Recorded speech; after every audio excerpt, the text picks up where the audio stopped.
పూర్తి వివరాలకు చదవండి రేపటి అక్షర శిల్పం దినపత్రికలో.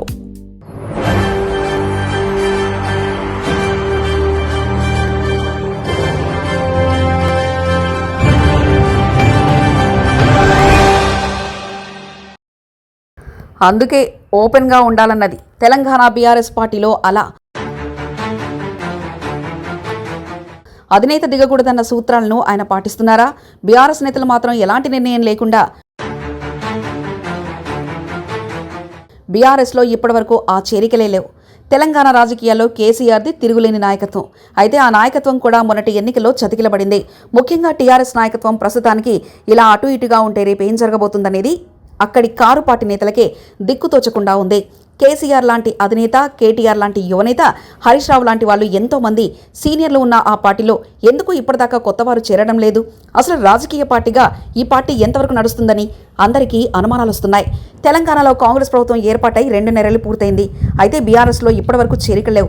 సహజంగా అధికార పార్టీపై వ్యతిరేకతతో కొందరు నేతలు ప్రతిపక్ష పార్టీలో చేరడం ప్రారంభిస్తారు. కాంగ్రెస్ తర్వాత బలమైన ప్రతిపక్షం బీఆర్ఎస్ మాత్రమే కావడంతో ఆ పార్టీలో చేరేందుకు ఇంతవరకు ఏ నేత ముందుకు రాకపోవడం ఒక రకంగా పార్టీలో జరుగుతున్న పరిణామాలకు అద్దం పడుతుంది. బీఆర్ఎస్లో చేరడం వల్ల తమ రాజకీయ భవిష్యత్తు ఎలా ఉంటుందన్న దానిపై అనుమానాలు ఉండబట్టే గులాబీ కండువ కప్పుకోవడానికి పెద్దగా ఎవరు ముందుకు రావడం లేదన్న విశ్లేషణలు వెలువడుతున్నాయి. బీఆర్ఎస్ పార్టీ ఇంటి పార్టీ ముద్రగా పడింది. కేవలం కేసీఆర్ కుటుంబ సభ్యులే పెత్తనం చేస్తున్నారు. దీంతో పాటు జిల్లాకు ఒక నాయకుడు కనసన్నల్లో పార్టీ ఉంది. ఆ జిల్లాలో నేతలు చేరాలంటే ముందుగా ఆ జిల్లా నేతను సంప్రదించాలి. ఒక్కో జిల్లాకు ఒక్కో నాయకుడు బీఆర్ఎస్లో మోనార్కుగా వ్యవహరిస్తున్నారన్న ఆరోపణలు కూడా ఉన్నాయి.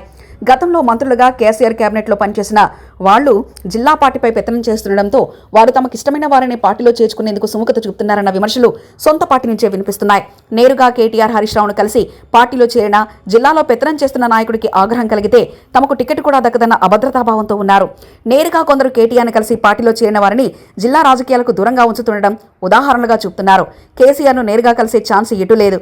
కేటీఆర్, హరీష్ రావులను కలిసి లైన్ క్లియర్ చేసుకున్న చేరికపై జిల్లా నేతల్ని సంప్రదిస్తుండటంతో చాలా మంది నేతలు పార్టీలో చేరాలని ఉన్నప్పటికీ తమకు పూర్తిస్థాయి హామీ లభించడం లేదని వెనకడుగు వేస్తున్నారు. ఇటువంటి వారంతా ఇప్పుడు బీజేపీ మేలన్న అభిప్రాయంలో ఉన్నారు. బీజేపీ క్రమంగా తెలంగాణలో పుంజుకుండడంతో నేరుగా బీజేపీలో చేరితే తమ రాజకీయ జీవితం నల్లేరి మీద నడకలాస అవుతుందని విశ్వసిస్తున్నారు. అందుకే బీఆర్ఎస్లో గత 2 ఏళ్ల నుంచి పెద్దగా చేరికలు లేకపోవడానికి కారణమని పార్టీ నేతలే అంగీకరిస్తున్నారు. ఇప్పటికైనా పార్టీ నాయకత్వం ఈ లోపాలపై దృష్టి సారించాలని కింది స్థాయి క్యాడర్ కోరుకుంటుంది. తెలంగాణ రాష్ట్ర రాజకీయాల్లో కేసీఆర్కు ఒక ప్రస్థానం ఉంది. అయితే ఆ ప్రస్థానానికి కొనసాగించాలని చాలా మంది కోరుకుంటున్నారు. ఆయన మాత్రం ఫామ్ హౌస్కే పరిమితం అవుతున్నారని ఆరోపణలు నిత్యం పార్టీ క్యాడర్ను వేధిస్తున్నాయి.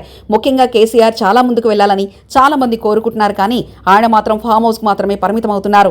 ఏదో అదృష్టం కొద్దీ, అద్భుతం కొద్దీ ఏదో జరగాలని కోరుకుంటున్నారు తప్ప బీఆర్ఎస్ పార్టీలో ఎవరు కూడా కొత్త మార్గాలని, రాజకీయ పరిష్కారాలని అన్వేషించడం లేదు. ఇది పార్టీకి చాలా భారం. ఒక రకంగా చెప్పాలంటే రాజకీయ పార్టీలకు ఇవి ఒక శరాఘాతంగా మారుతూ ఉంటాయి. దీన్ని ఎప్పటికైనా పరిష్కరించి కేసీఆర్ లాంటి అధినేత ముందుకు రావాలని, కేటీఆర్ లాంటి యువనేతలను ముందుకు పట్టుకెళ్లి పార్టీని మరోసారి అధికారంలోకి నిలపాలని క్యాడర్ మొత్తం కోరుకుంటుంది. మరిన్ని కథనాల కోసం సబ్స్క్రైబ్ చేసుకోండి మీ అక్షర శిల్పం. పూర్తి వివరాలకు చదవండి రేపటి అక్షర శిల్పం దినపత్రికలో.